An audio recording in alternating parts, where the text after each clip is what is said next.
When making decisions on how we reopen as a school, we look at several factors. One of them is, and a very important one, is the epidemiological situation. We also take in consideration the actual government approval. We also look at the school preparedness for reopening, and we also consider the sentiments of the parents. It is for this very reason, if there's any parents of grade 6 through 8 students in this conversation, they've been provided with a survey, and we are waiting for their immediate feedback in consideration for the next round of reopenings, which take in consideration grades 6, 7, and 8. So all these variables are considered before we can actually proceed with an actual decision, because they are all very important in how we make decisions. So the first important benchmark that we're going to look at is the daily cases benchmark. As you can see on this slide, what it does, it pretty much looks at every daily case that we have and translates them in a per capita basis, because that helps us understand how we look at things in relative numbers. And as you can see, we've hovered between 5 and 10 cases for the better part of these last 3 months. So the situation has not significantly improved. There were small improvements at the beginning of September, but we're now back to almost where we were in, for example, end of August, when we were giving this presentation for the first time. One of the first recommendations is from the Harvard School of Health, and actually it looks at what should be a school's reopening plan based on these daily cases. And right now, if we are somewhere between, we're hovering between 1 and 10, in our case 5 to 10, it actually gives the following priorities, and you can see it highlighted. So that means, based on their recommendations, countries that have, or areas that have an incidence rate of between 5 and 10 per 100,000 inhabitants as daily cases should not be opening more than grades 6 through 8. Now let's look at another one, which is probably closer to what you're familiar with. And as you will notice here, it takes two things in consideration. You can look at the number of daily absolute cases in Macedonia, and it actually starts from July 1st and it goes all the way till the September 19th or 20th. And it also looks at the positivity rate. I think we've all become amateur epidemiologists, and we all, when they get the daily results published, we always calculate something we call the positivity rate. And we all now understand that the positivity rate is the number of positive cases divided by the overall number of cases tested. In our case, as you can see, we've gone up to 12% recently, and then at one point in September, we actually went down to 6%, but now we returned back to 8%, actually. So there's been a little bit of a worsening trend. So what does the New York governor's office say? Because this is the benchmarks that they use for reopening. So for example, for them, the positivity rate should be below 5% on a 14-day average. And by the way, the positivity rate that you see here is on the 14-day average. And so they say when that goes up to 9%, schools should be closed. So 5% is the opening, 9% is the closing. We are somewhere in between. So it's just another benchmark that the New York State and the governor's office have created when considering their own reopening. For example, right now, New York is at probably around 1 to 2%, and they still have issues with reopening their schools. Another benchmark, this one provided by the New York Times, it's called a cumulative daily rate benchmark. And it actually looks at the cumulative number of cases over 7 days per 100,000 inhabitants. And so, for them, it should be at least 75 confirmed cases per 100,000 cumulatively over the previous 7 days. In our case, we are looking at, if you can see right now, at 50 at 100,000, or 1 in every 2,000 people would be potentially infected.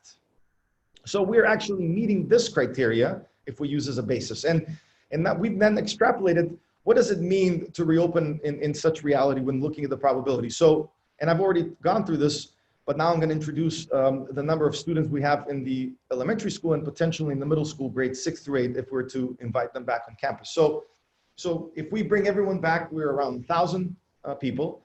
with a cumulative daily rate of 50 to 100,000, it means that we have 1.5 chance of at least one person being ill while coming on campus. So it's a probability exercise. We currently have only our ES students, or there's 1 to 10 chance of someone ill coming on campus. If we bring our grades 6 through 8, we increase that probability from 110 to 15, or 20% chance. So from 10% to 20%. So there's a doubling effect there for someone ill coming on campus. And we have to realize the more students and people there are on campus, the likelihood of this greater. And the greater the local infection and transmission rate, the higher likelihood that someone that comes on campus is infected. And by the way, I will share this presentation and you can actually look at the sources based on which these benchmarks have been drawn. The last one that we're looking at is new cases per 100,000 over 14 days. And so having to look, and this is also a Harvard measurement, we're looking at if we have fewer than 5 cases per 100,000, we should open at 6 through 8. Right now, we are at 6 cases per 100,000, which means that based on this statistic, it's really opening grades 3 to 5, which we've already done, and maybe a couple of the grades from 6 through 8. So it tells you exactly where we are. But what's interesting enough, none of the benchmarks that are currently used, there might be other ones as well, suggest that we should be opening grades 9 through 12 with these numbers. Lastly, this is from the Institute of Public Health. Here's are the numbers as of the 13th of September. These are the most recent numbers. So in this last week, and you can see here, this is a chart of the weekly cases. As you can see, we closed down the 9th week. By the way, this is weeks within the school year, then within the calendar year. From one is the first week of January till the last week, 39th, which is the week we're currently in. So we started on the last week of February. That's the 9th week, and this is the way numbers have moved. As you can see, there was a worsening trend, and now there's a slow downward trend as well. And so last week we recorded 705 cases. This is a 10% decrease, but not a significant one. Last week have been 700, 790, 600, 800, so on. They've been around the same number. The majority of cases come from Skopje. And overall, we've had, since the beginning of the pandemic, we've had 15,000 cases, or that's 765 cases per 100,000. What's important to note is that the number of cases in the population that we service, which is 0 to 9 and 10 to 19 years, are still the least affected. So prospectively, 3.4% and 4.7% of all infected cases are within this population. If you add them up, so only 8% of the overall cases. And now, mind you, 0 to 20 years of age makes a considerable amount of the general population, and only 8% of them are currently affected. By the number of cases, Skopje is the 4th affected city when you're looking at population in relative terms. So in the absolute numbers, it is the largest one. But if you look on the per 100,000 basis, it actually is ranked 4th. The 3 symptoms that we also look in our health booklet, and which seem to hold true since the inception of the statistic, is that 2/3 of cases will have a fever, 40% will have fatigue, and a little bit less than 40% will have cough. What's problematic is that 1/4 of them will be asymptomatic, and those are the ones that, no matter what we have as a measurement at school or elsewhere, will not be caught, and they potentially are thought to be the silent carriers and spreaders of this disease. We have a fairly high fatality rate, which means that our healthcare system is not necessarily dealing well with the problem, or maybe that there's a potential underreporting of numbers as well. But we have 652 fatalities, which are now 705 as of today, and this is 4% of all registered cases. And we have an overall positivity rate of 9.5% since the beginning of the pandemic. And lastly, this is the New York Times and their statistics. There's a link to it as well. I guess what you can see is that, if you look at the relative statistics, it means that 1 in 124 people have been affected. So, and that number is close. That means that we all know someone that's been affected by the pandemic. And deaths are now hovering above 700. This is more recent. And that means 1 in almost 3,000 people have died as a result of it. So that's not an insignificant number. And We can look at the incidence rate per 100,000 with more recent numbers, and the cases in the last 7 days, which is 46 per 100,000. And so how do we compare to the rest of Europe? Because this also becomes an important consideration as we, as a school, also impose travel restrictions, and as you plan for travel, especially as borders start to reopen. Macedonia right now is not a hotspot. It was, a couple of weeks ago. There's worse places, Moldova, Czech Republic, France, Spain, Kosovo, but we're not doing great as well. There's many places that are doing better. We are currently, this is the most recent numbers, we are somewhere around, as I said, 6 cases per 100,000.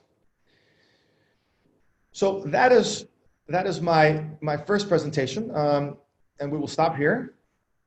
And I will reshare the second one, which is with our COVID-19 scenarios. If you have any questions to what I've just presented, please put them in the chat box, and we will start with the second presentation. Thank you for your patience. By the way, all information that I've just shared will be placed on the website, and I will actually share this link. So whenever you want to receive the most up-to-date information, you can always access them on this particular website. So you will always have the most up-to-date information. And by the way, if you're concerned about anything that the school is doing related to COVID-19, this is your website. So if you want to bookmark it, memorize it, or whatnot, but it's also accessible because it's actually, there's a pop-up that comes up on your screen when you visit the website, and you can access this information. Alrighty, let's go with our second presentation.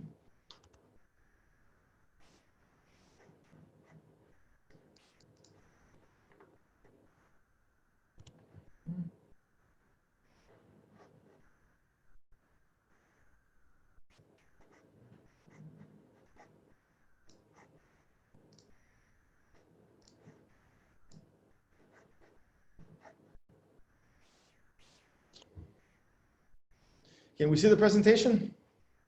All righty. So here I will now pass the baton to my colleague, Alexander. Before I do, let me just give you a perspective. We just talked about relative numbers in Macedonia, but let's now talk about those numbers in terms of schools. I think it doesn't escape you that today, if you were to listen to the Ministry of Health's presentation, we anticipate things to only worsen over the coming weeks and months. And the winter is probably not going to be the best time to be going through a pandemic, but nevertheless, it's the reality in which we live in. Schools are no different, as they seem to be fairly affected by the virus and the pandemic. We've seen kindergartens in Macedonia close. We are bound to see schools as well as they begin to reopen in October. We've seen this happen in neighboring countries that reopened their schools. We're reading 80 schools in France, multiple schools in Serbia, and so you're going to be reading about these cases. Now, mind you, for all the cases of closure, there's many cases of non-closure as well, and I believe that an approach in which we just wait and see might not necessarily always be the best one. So while we have to remain conservative, we also have to remain hopeful about what the future holds. But nevertheless, it is hard not to read a story which portrays the difficulty and challenges involved in reopening a school. And this presentation only goes in line with that consensus. That is, it's difficult, challenging, but nevertheless, there's ways to address it. Alex?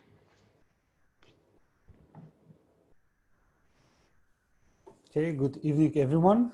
My name is Alexander Ristovsky, and as Ivan introduced me already, I'm the athletic coordinator and activities director here at NOVA, but also a member of the Health and Safety Committee. So we'll start the presentation and choose the first couple of slides. But before we go to the next slide, yes, Ivan, that's right, thank you. This presentation will review the 4 possible scenarios regarding the possible and/or confirmed case of COVID-19 at NOVA. As Ivan mentioned before, we are aware that this will happen sooner or later. So the question is, when will this happen, not if this will happen. So that's why we want to be prepared.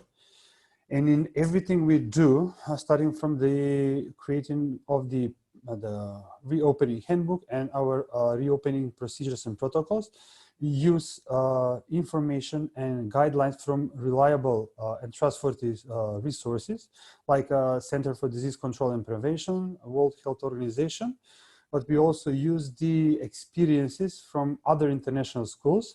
We have gone through the exercise of reopening their schools, and we have also met with the situation when some of their students or staff members or parents were COVID positive. So next slide. But before we go to the scenarios, we wanted to emphasize or just like repeat a couple of important facts, well-known facts. And for us, the most important fact are the most common COVID-19 symptoms, the big five, as our team of nurses call them. So the first one is temperature of 37.5 degrees Celsius or higher. The second one is non-productive dry hacking cough. Third is the loss of taste or smell. The fourth most common COVID-19 symptom is the extreme fatigue. And the fifth one, body aches, muscle aches, and chills. Please remember that in children, these symptoms may also resemble a head cold or seasonal allergies. And this symptom may present as a runny nose, sneezing, coughing, or sore throat. This makes our lives more complicated because it's hard to distinguish between the symptoms of COVID-19 and symptoms of seasonal allergies or the head cold.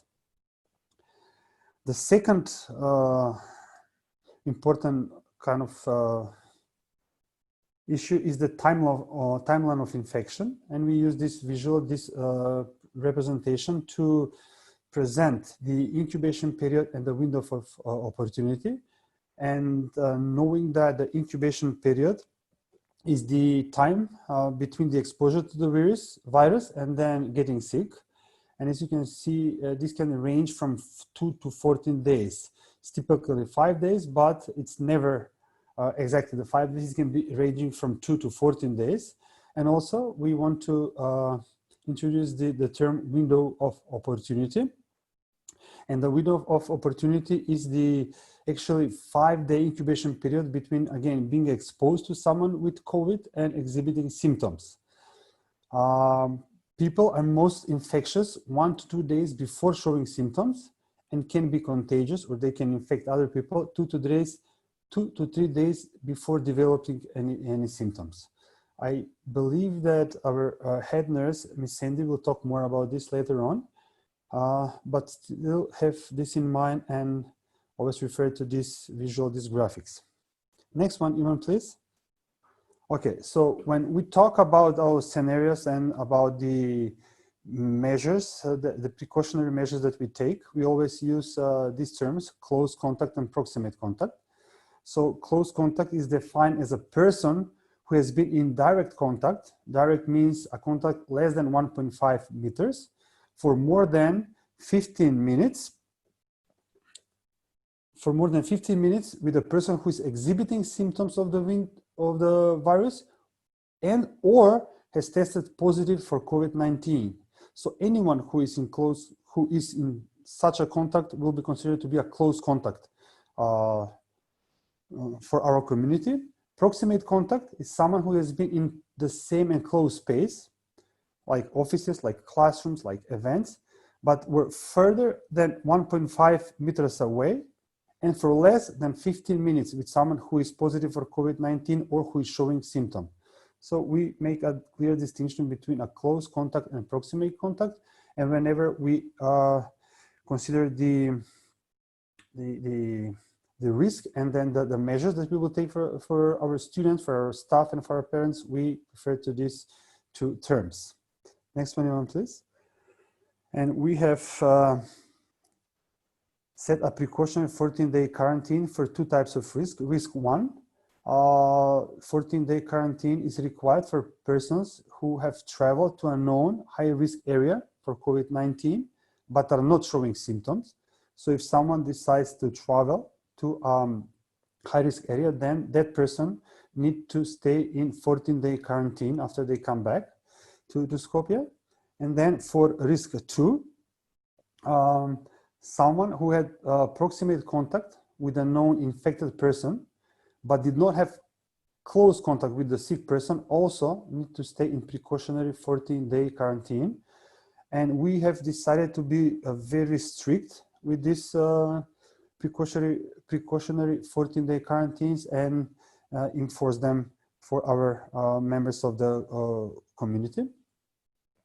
Next one. And as we mentioned at the beginning, we have developed 4 scenarios. The first one is, as you can see in green, the less severe one. Actually, it refers to the daily preventive measures taken at NOVA. I believe that you are all already familiar with what NOVA is doing to keep our community safe, but I'll just go through them briefly. The first one is the wearing clean masks. And I think this is enforced really good in the last 4 weeks since we started the school. Strict hand washing hygiene. We insist on maintaining safe physical distance, at least 1.5 meters. We insist that students or staff stay home if they're sick. We have imposed some travel restrictions. We encourage students, their family members and staff together with their family members to reduce the travel. We do everything we can to eliminate sharing items at school. We have a closed campus and we are strictly enforcing that. The frequently cleaning and disinfecting of shared surfaces. We have staggered entry and dismissal times. These procedures have been modified and improved in the last weeks so they can be better. We have blended on-campus learning. So far we have students from grades pre-K 3 through 5 on campus.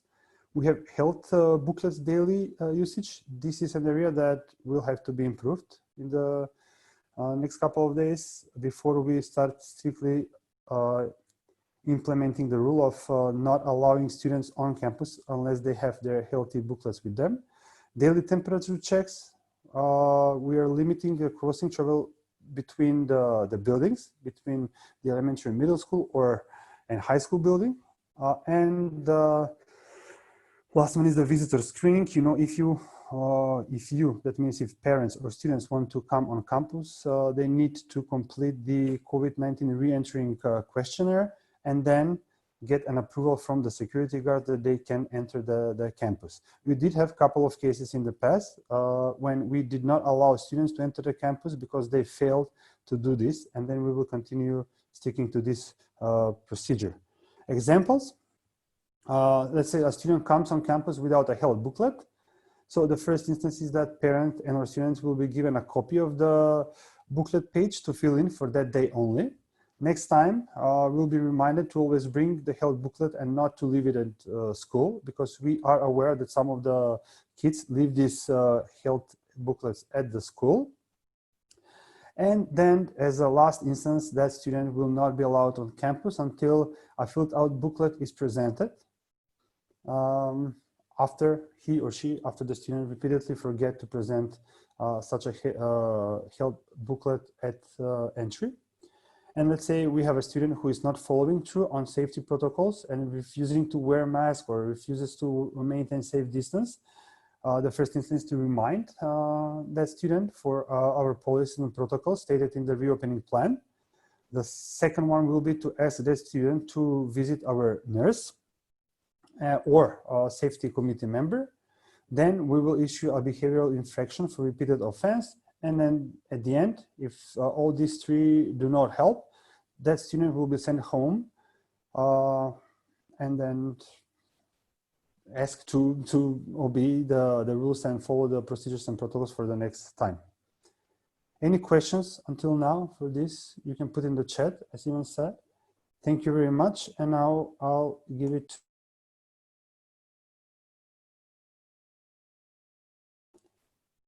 Ivan. Can you take it over? Unmute. There we go. So let's go further down to the scenarios. Thank you, Alex. for the very informative presentation. So what happens if we have a suspected case of COVID-19 or other contagious illness for that matter, because we're not just worried about COVID-19, but other illnesses as well. In such a case, the student or staff member that is experiencing symptoms is sent immediately to the nurse's office, and the student's parents, if it's a student, are immediately called. The symptomatic student staff is sequestered into an isolation room, and we have provided for 2 such rooms in our school, one in the high school and one in the elementary middle school building. These rooms are also equipped with monitors, so the nurse could actually be looking inside without physically being there. They're allowed to remain there for no longer than 45 minutes, at which time the parents will need to pick up their student. The suspected student or staff will need to self-isolate once home, and do so until fever is gone for 24 hours or other flu-like symptoms are cleared. We will also require a negative PCR test of no older than 72 hours before re-entering campus.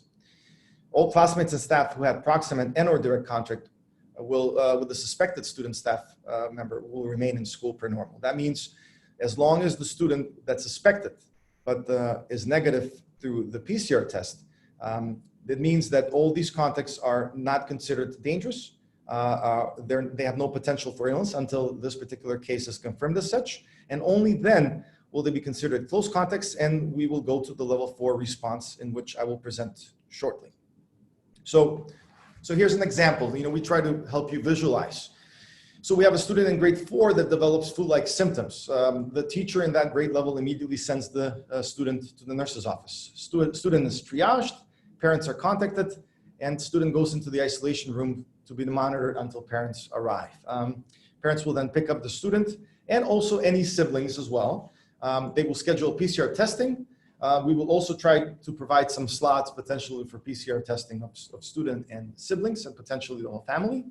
And we'll monitor for symptoms.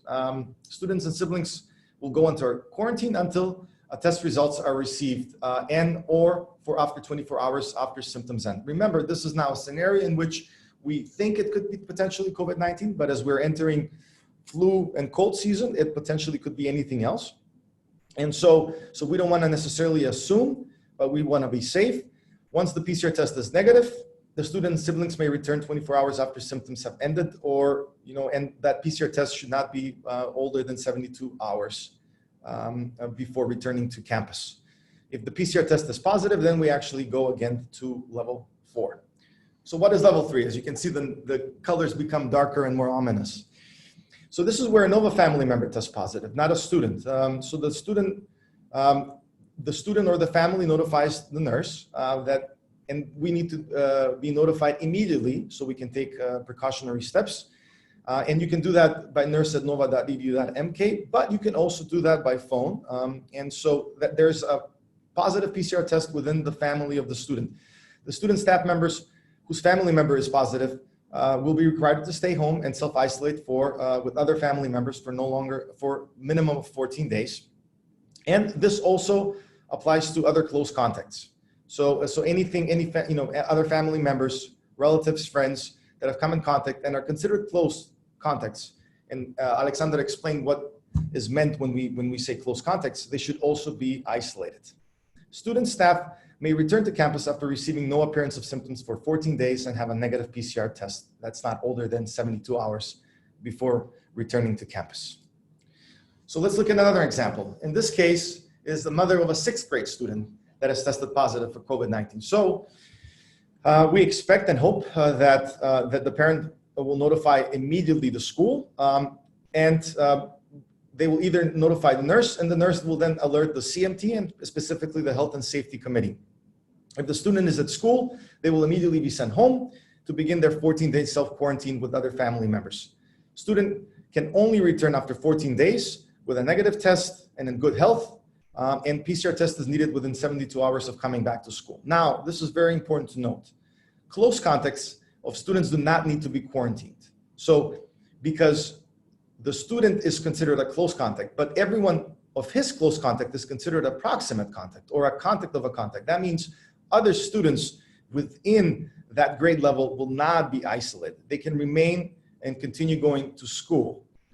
So therefore, that is very key. Now, if after we find out that the mother has tested positive, and then we test the student, and the student tests positive, then the students become close contacts, if that is the case, and then potentially they would also be asked to self-quarantine and undergo a PCR test. The PCR test cannot be administered immediately because we now understand there's a sweet spot of at least 5 days after exposure in which the PCR will catch the infection as well. So it's also key that the test is not administered immediately, but sometimes we have to wait for a couple more days before actually undertaking the test.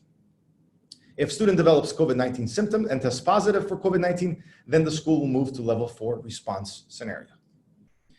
So what is level 4? Level 4 is of course the most dreaded outcome, but one, as Alex said, that is definitely a reality for this and any other institution.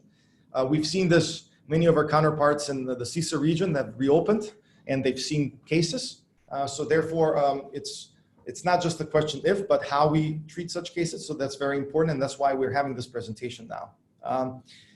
If we know there's a case, we will immediately commence contact tracing. The Health and Safety Committee will actually try to find every single student, staff member that has been in contact with the particular student or staff member. Then all those close contacts will be sent home and they will need to self-quarantine for 14 days. And we may only return after the expiration of that time with a PCR test that's not older than 72 hours upon returning to school. Classroom spaces, shared areas, any areas where this student has moved or staff member will be cleaned and disinfected. And then we have another part, which is a government regulation. We will need to contact the Center for Public Health. There's one for Skopje in our case, and they will also be conducting their own contact tracing. They will probably be contacting the families, suggesting different steps that the family and the student will need to undertake. And this is a reporting requirement. So we, besides doing our own, and we will need to report this case to the authorities. So therefore, you would be getting a call by them as well. In the case of multiple infections on campus, the CMT will meet, convene, and make a decision in regards to the closure of a particular group, a grade level, division, or potentially the whole school. And one of the things that we are doing, and I think we've done a good job, is we are keeping students in their bubble. That means grade 1 students are within their cohort, grade 2 students within their cohort. And that's the principle that we will continue to implement for grades 6 through 8 and above. The reason for it is exactly this. When we contact trace, we will find very little, if any, spillover of transmission outside of their bubble. And that's key, because what does that mean? Is that even if we have cases on campus, we potentially isolate one group and not close down the whole school. If we do a poor job at it, we ultimately will have to go close down and then switch to distance or online learning. So here's an example. So we received notice that a 7th grader has tested positive and now is at home in quarantine. So we then consider all of the students' cohort in class, if he spent time at school in the previous days, as close contacts, so they will be immediately dismissed and they will need to be quarantined for a minimum of 14 days. We will then conduct the contact tracing to find anyone else potentially that will be considered a close contact. And once identified, will be sent home to quarantine as well. Now, mind you, we will communicate such cases to the community, but we will not communicate grade level, name, or any other specifics, because we are also, we also need to abide by GDPR rules. So therefore, we will give all close contacts notification, but will not be specific to the actual first, last name of the family member or of the student. But if you are considered a close contact, we will inform you of such. I know Sandy will talk about this, but we also need to work around the stigma of an infection, because as I speak to you today, I realize I also am a potential, could be a potential victim to this infection. And as such, I would not like for my infection to be looked down upon by any member of the community, because it can happen to all of us. And that's something that we have to work through. This is not something that we're necessarily immune. Even people that take extremely good care of themselves potentially can get infected. So respecting oneself, respecting their privacy is an important consideration in this whole process. So we will communicate timely and effectively, but we will also try to protect the identity of these individuals, because we don't think that's necessary in judging whether one is a close proximate or no contact at all. Close contacts can return after 14 days if asymptomatic and have a negative PCR test. Not older than 72 hours upon re-entry. If there's widespread campus transmission and many staff members are asked to self-isolate, it is very obvious that we might not necessarily, even if the infection is not widespread, we might not necessarily be able to run the school day, and we would be forced to actually go into distance learning mode and try to provide the distance learning model of education. So I actually leave you here, and I pass on the baton now to my wonderful colleague and head nurse, Sandy. Thank you. Thank you, Ivan. Well done. All right, I have a little black window. Okay. Good evening, everyone. Thank you so much for being here. We can't begin to stress to you how important it is that you get this information, that we provide you with the latest. And thank you very much. We work very hard to stay ahead of this sneaky COVID virus, and we are doing our best to be aware of the evidence-based data and best practices concerning COVID every day. So what you're looking at right now is an algorithm that just outlines everything that Ivan just told you. You don't have to read it right now. It's a lot, and I want to thank Nick DiCarlo for putting this together for me. I gave him the words, and he created it. But this is in our reopening plan, and so I do ask that you take a look at it inside the reopening plan, that you study it, you become familiar with it, so that in case it happens, and we're all expecting it to happen, you will be familiar with the process and what is going to happen. Okay, Ivan. All right, let's talk about returning to school after COVID, because that's our ultimate goal, is to get our students and staff members back to school as quickly but as safely as possible. So when 14 days have passed from either the date of the first positive test or from the day you first had symptoms, you can come back to school. You have to be 24 hours fever-free without any anti-fever medication, or 24 hours after any other COVID symptoms have resolved, like the cough, fatigue, chills, aches. Now, except for loss of taste or smell, those are symptoms that occur late and linger. So you will be able to come back to school even if you haven't quite regained your sense of smell and your sense of taste. You have to have a negative PCR test done within 72 hours of you re-entering the campus. You must bring a certified doctor's note of good health, and you must check in with one of the school nurses before going to class. We are so cautious and so careful. We really have been. I'm so proud of all my team members, because we are working so hard to keep us safe. We can't eliminate the risk, but we can minimize the risk. But it's going to take parents and students to meet us halfway. We can do our 50%, you have to do your 50%. And part of that 50%, as Yvonne mentioned before, is to not participate in rumors or gossip or anything that stigmatizes or shames or embarrasses the student or staff member that returns to school after having COVID. We don't do that with people who've had the flu. We don't do that with people who've had chickenpox. We don't do that with people who've had head cold. We shouldn't ever do it, but we especially shouldn't do it after COVID. Nobody asked to get COVID. It's nobody's fault. It affects everybody equally, you know, from any walk of life, you can get COVID. And if you come back to school, you should be able to do it with your head held high, safely, privately, confidentially, knowing that you're in a safe space and that it's okay. I cannot stress this enough, that we all, you know, need to be great, big, and grown up about this. And if you hear people talking about, oh, so-and-so had COVID, you just walk away.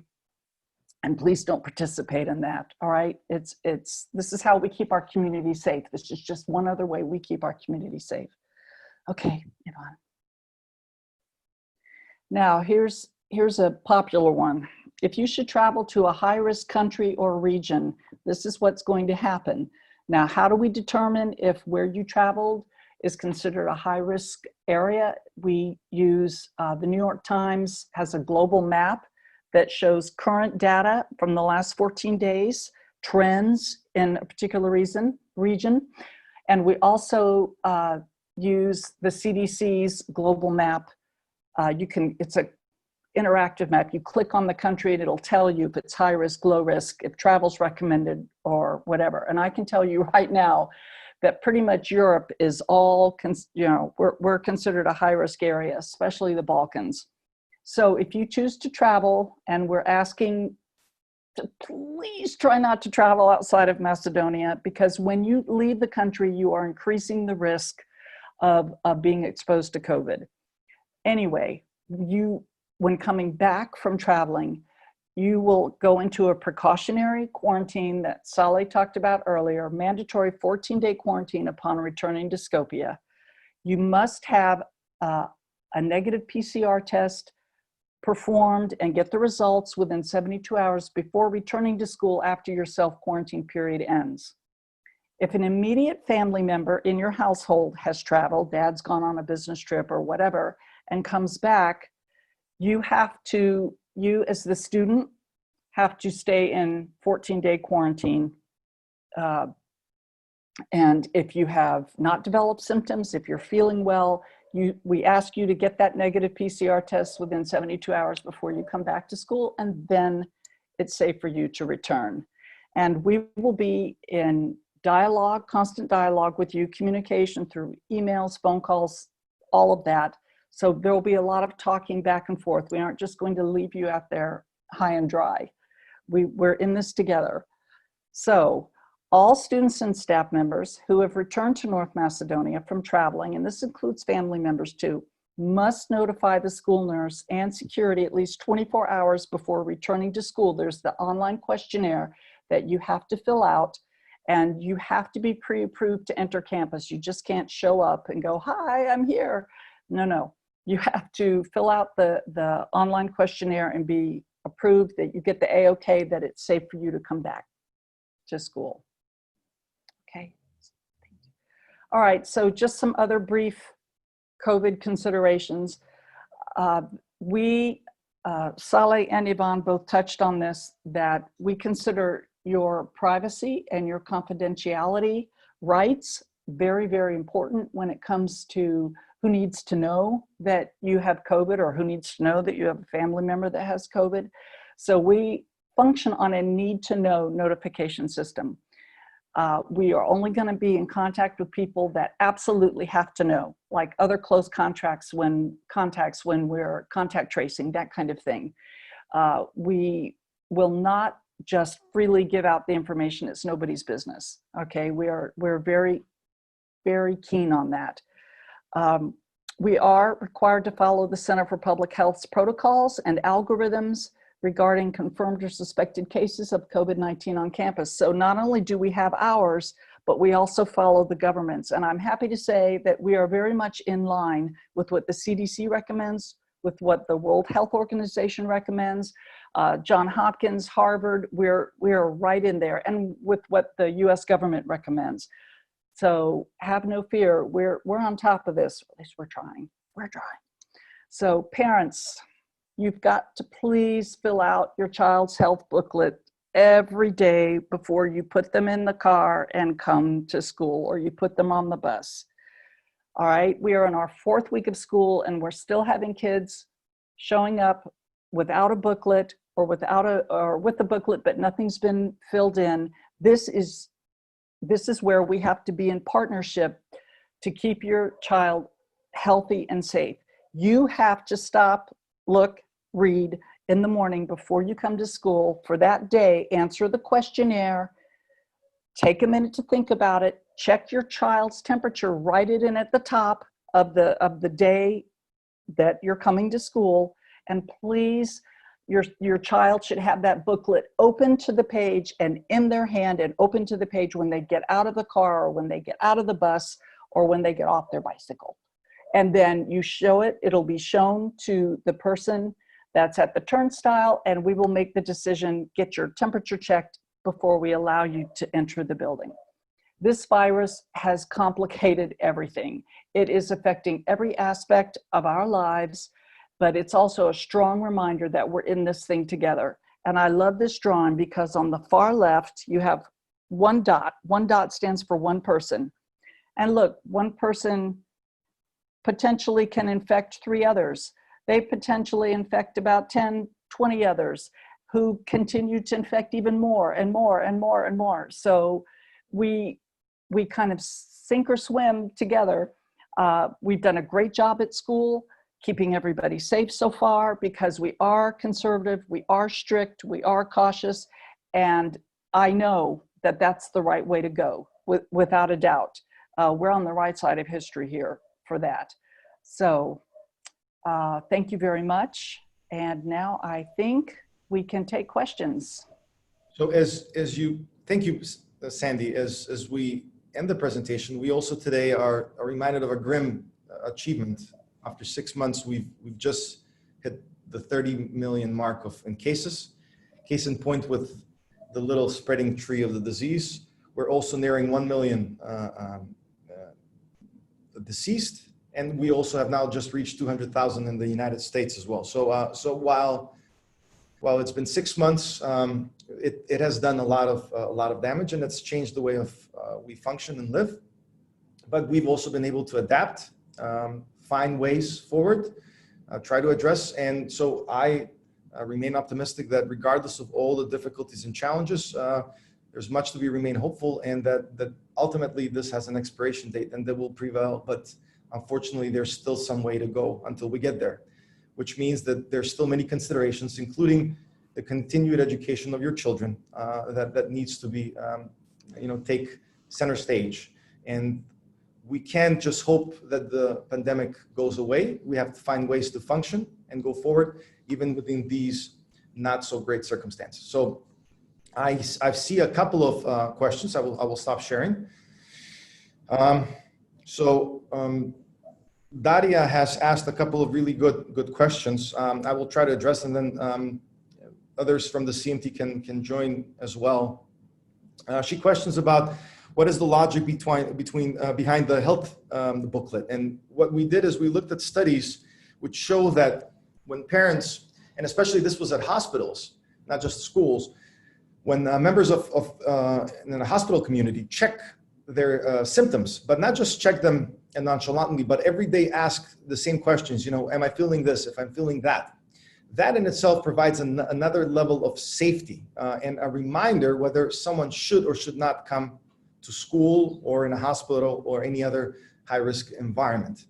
And so while it might seem that it is repetitive, it is also fairly bureaucratic. There's definitely value, and studies have shown values in repeating this exercise every day. Even if it means keeping one case of the virus off of our campus, it is well worth our troubles and efforts. So in that sense, it actually studies show, especially in high-risk environments, which unfortunately now schools are considered as well, is that having parents for kids up to grade 6 and then kids from grade 6 and above consider their health before coming to school is very important. I hope that no one comes when they're feeling unwell to school, but this is just another reminder of when they should or should not come on campus. And remember, we will also be checking for symptoms. We will also be checking temperature. The nurses are at hand, but we're just doubling up on those efforts. And that's the reason behind the health booklet and why we insist on it. Anyone else to add to this?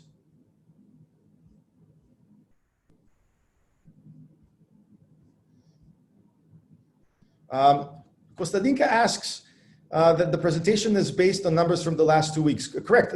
Actually, it's based on numbers from the last 3 months. That's the only numbers we have to go by. We have no numbers for what is to follow. And if we don't have a crystal ball and can predict the future. So our biggest prediction can be based on our past experience. And it's very tricky because we are only now entering, fall and winter season. So it is going to be relatively unpredictable.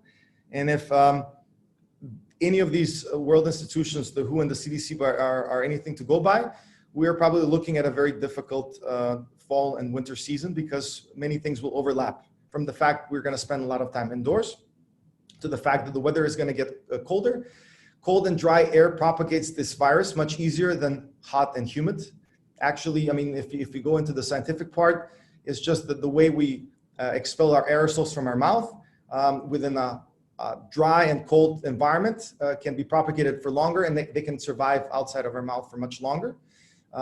We also know that we're going to be mixing cold and flu-like symptoms as well. We will be keeping our indoor spaces closed due to polluted air. So there's many challenges that we did not have to deal with over the summer that we're going to deal with now, and that is just a reality. And yes, we can predict the future, but we're going to take it one step at a time. We still know more than we did 6 months ago. We closed down then. Many people ask, well, there was only a few cases, but we closed down then, and now with many cases, we're not closing down. There's a fundamental difference. We knew nothing about this disease. Now we know quite a bit. There's treatments on the way, there's vaccines. So the reason why we can function, unlike in March, April, and May, is because we have quite a bit more knowledge about the disease than we had before, and there's ways we can address it. And some of them are very 19th century traditional, which is distancing, masks, ventilation. But nevertheless, these are very useful and tried methods that have worked in previous pandemics, and we know they will work in this one as well. Janmat actually asks that many EU countries have worse pandemic scores, or I would say they're worse when it comes to the current local transmission in their environment, and why are they opening and we're not? Well, each country is its own reality, and within Macedonia, North Macedonia, we have to be very cautious that we have to look at other realities, such as the healthcare system and how much it can sustain and support. We also have to look at the health and well-being of the citizens. We believe that a part of the very high mortality rate is generally attributed to the low quality of life and generally the health and well-being of its citizens. So unfortunately, developing countries, unlike developed countries, have to be more conservative in their approach. That's the right approach. We just don't have the luxury to be Sweden or Belgium or the Netherlands for that matter. So we have to be more conservative. Daria asks about the WHO. Yes, the WHO was consulted, first of all, because all the policies have been built with the WHO's recommendation.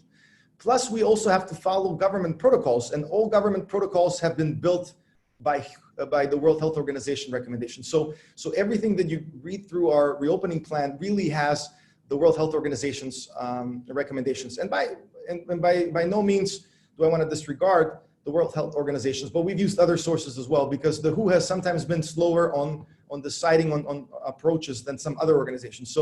So we are looking at the World Health Organization, we're looking at the CDC, we're looking at the local Ministry of Health, we're looking at practices from best practices from other international schools, and we then built all of them into the reopening plan. But whatever we do, again, as we always say, we can't eliminate, we're just trying to mitigate the risk, and we are not epidemiologists. Although I have to also admit that we have consulted several ones, so a lot of what you see has received feedback from them.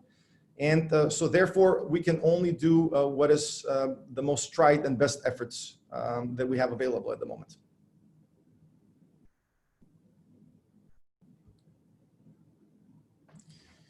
Any other questions?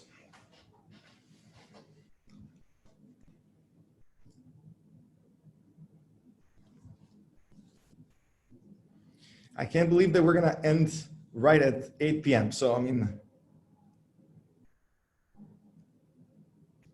so let me give you a little overview of the next couple of days. And maybe, I'm going to put Bella on the spot and Daniel, maybe they can just briefly touch upon secondary.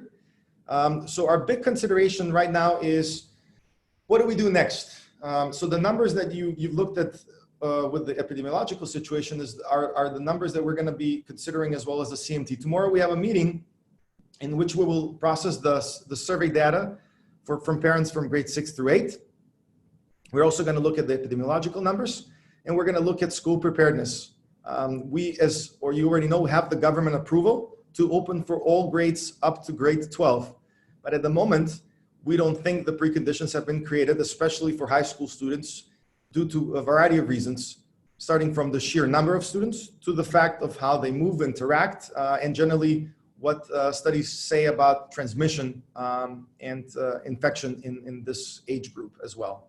So in that sense, we're being conservative, but our next step is to consider grades 6, 7, and 8. And by the way, that is not an automatic decision. The decision can vary from we don't invite any of them on campus next week to we only invite 6, maybe 6 or 7, or 6, 7, and 8 together. And all those decisions are up in the air. And the CMT is made up of 13 very smart and capable people, and they all cover different aspects of school life. And so everyone has a single vote, including myself, and we vote as a majority. And so the decision will be made together. It's not going to be a perfect decision because whatever we decide, some will be unhappy. Either we're taking too much risk or we're taking too little risk. But really, we are, as everyone else, just trying to make decisions in a very imperfect environment in which it's difficult to predict what happens tomorrow, let alone what happens in weeks or months ahead. But we also want to make use of still the very good weather that we have outside, and we believe it's only going to get worse. So if we can make use of these several weeks to bring more students on campus, we believe that might potentially be the right way forward. Bella, Daniel?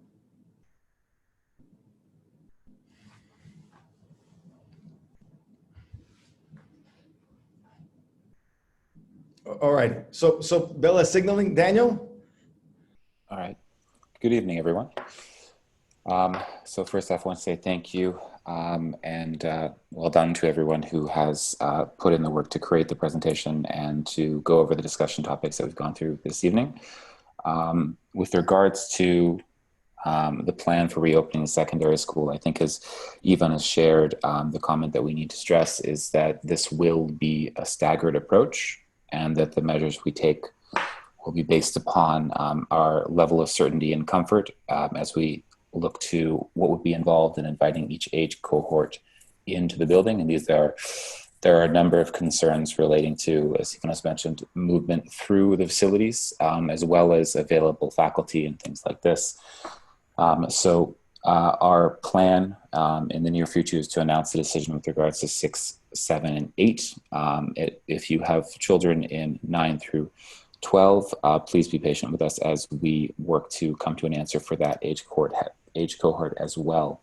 The one thing that I can announce and that I think we can say now is that the direction that we're moving towards is to ensure that students who remain at home in the event of reopening, students who remain distance learners, are still very much supported within the framework that we've developed, such that the experience for those students who arrive for face-to-face learning will be comparable to that for distance learners, so that there is some equity involved. And we've been able to do that and to begin having this conversation through a combination of the advantage provided by our new learning management systems and the introduction of new technologies, including webcams in the classroom.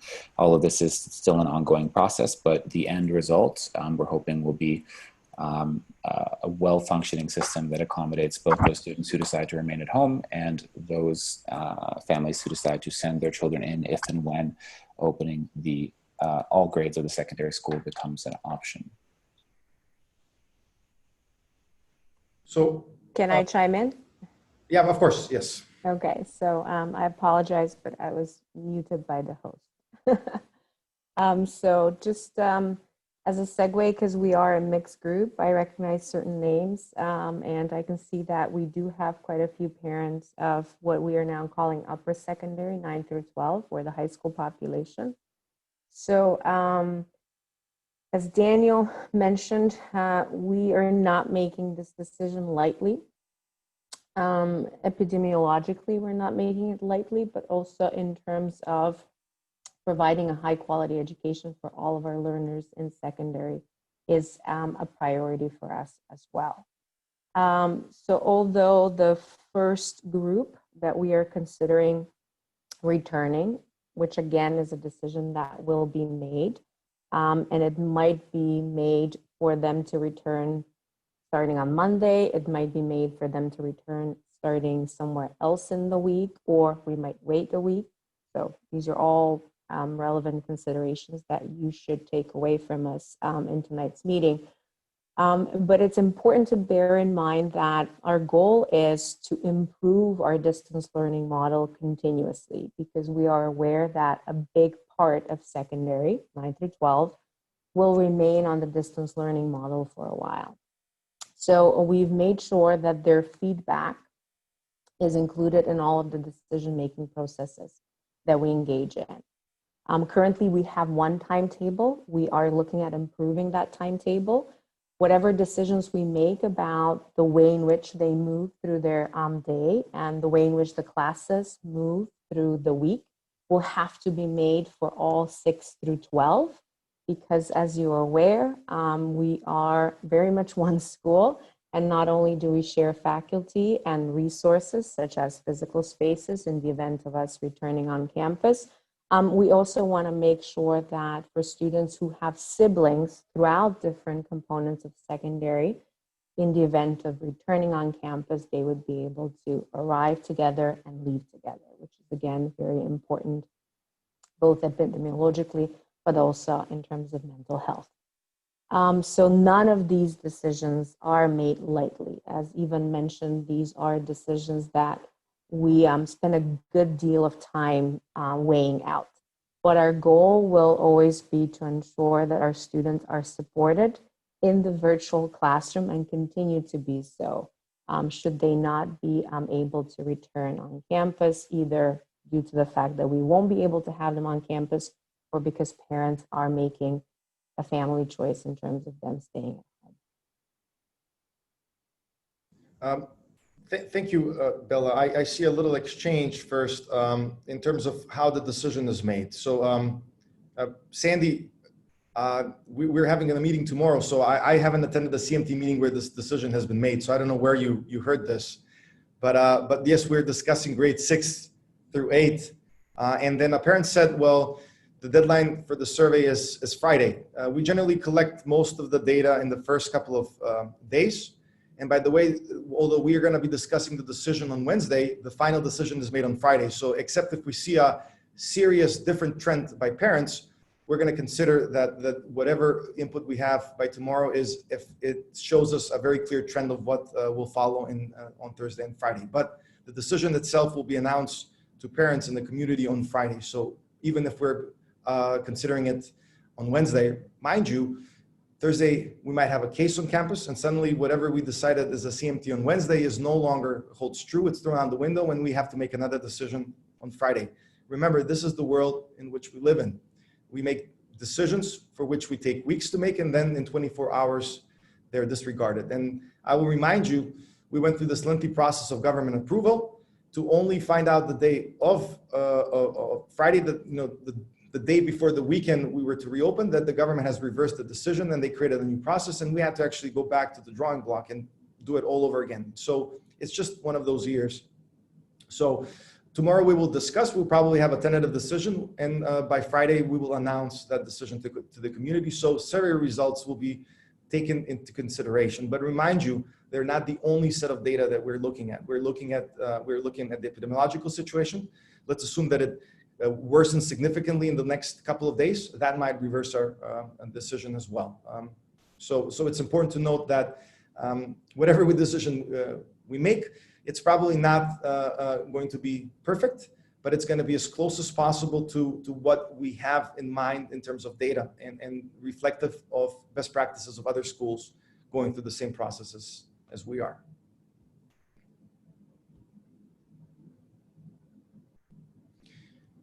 Bella, maybe you want to chime into the community on-campus hours and how they're going to continue even if we bring students on campus? So tomorrow is a super fun day. We're bringing the grade 9s to map test. Yay! Right, every time you put together a skills-based test and students, it's always fun. But we're super thrilled that a great number of them would be able to join us. We do have a component that will do this remotely, and we fully understand why that would be the case. But we are now very much looking forward to empower students with what this community day can be. And in 6th through 8, we've seen that done through advisory. And Dan has worked really closely with the advisory teachers in terms of making sure that they have the support that they need. So I think they have a couple of events happening tomorrow in terms of making sure that there is a group that is drawing, I think, their advisory logo or mascot. And then there are a couple of other really cool activities. We're very much making use of the outdoor spaces and the really good weather. I think we are having a wonderful push for MS robotics, right? They're going to make sure that they meet with our robotics coaches. And then, you know, we try to offer very purposeful activities for 10s, 11s, and 12s. I know that from an epidemiological perspective, there is a sense of fear that's attached to these populations, but I do believe in the power of language to destigmatize. So I think we should be very careful at how we speak to young people when we talk about them being a risky group and what that means. Because, you know, there are ways in which we can talk about risk-taking and safety, and then there are ways in which we can make it less personal in that regard. So we're trying to make sure that they have access to our library as a resource center.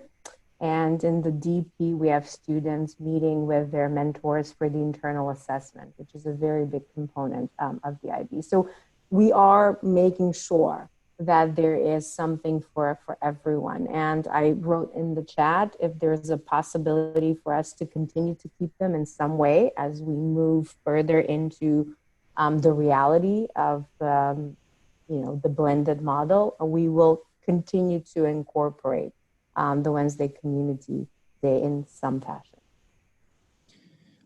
I think it's an important day, and it's something that was created by the secondary, and it's worked really great, and it brings amazing energy to our campus. And we hope to keep it going even when we bring students on campus, and even maybe when, you know, the situation seems a little bit more grim and we all have to stay home. For as long as we don't have a full lockdown, we will try to make use of that day and the hours that it provides us. There's many exciting developments that, you know, your division principals will share. You know, when it comes to the library, we're looking at an online software, so your children could actually produce our library catalog online and book books so they can pick up, or you can pick up for them. You know, we're introducing the math enrichment for kids that, you know, that either need to catch up on math learning that they've sort of lost over the closure and summer, and also for the people that want to be pushed a little bit forward. So, I mean, I think we're making the use of the tools that are available to us. And I know it can be overwhelming, and sometimes it can be a little bit too much. I know you're inundated with messages by the school. We promise that will decrease over time as we stabilize, but probably it will remain so until we, one, go through the exercise of reopening our full school. That means we include everyone at some point on campus, because until we figure this out, there's going to be a requirement for a lot of communication. And two, we will probably communicate a lot until we have our first case of COVID-19, because it's an exercise that as a school we still need to go through. And then once we've seen all the different scenarios, I think then, although it's going to be a difficult year, it will be smoother sailing, because we would have gone through all the different alternatives and scenarios, and not be surprised by any of them as well. And here we ask for your patience, your understanding. And while we move to blended learning for our secondary students, please note that for the students that remain behind, we respect your decision to stay behind. But distance learning in the blended learning model will be less perfect than the distance learning model that we currently enact. So that in itself has proven to be very difficult for our elementary school. I think Stacy's here as well. So the students that remain home have required a lot of support, and we've had to figure out how to do this for them. So we probably will take a little bit of time for us to spin our wheels before we actually have this down for our secondary, because it actually is even more difficult than to service everyone distantly. It's even more difficult to service a cohort of students on campus and another cohort online, and make sure that they're provided with the same quality of education. But as we said, and the promise that we made is that regardless whether we are in the normal scenario, the blended, or the distance, we will try to do our utmost to make the most out of the school year. And I think you all can see that we're trying hard, and that your children, as we're now in our 4th week of learning, are really going strong, and they're having a meaningful school year, while unfortunately many other school children are just waiting for their school year to start.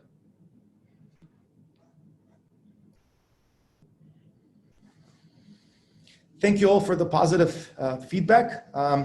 We remain open. Please peruse the 2 emails that I've shared, the hsc@nova.edu.mk if you're dealing with specifically with reopening plan issues, the CMT if you want to address anything major to the group, and nurse@nova.edu.mk if you need to inform us of a potential case, suspected case of COVID, or any other health-related issues.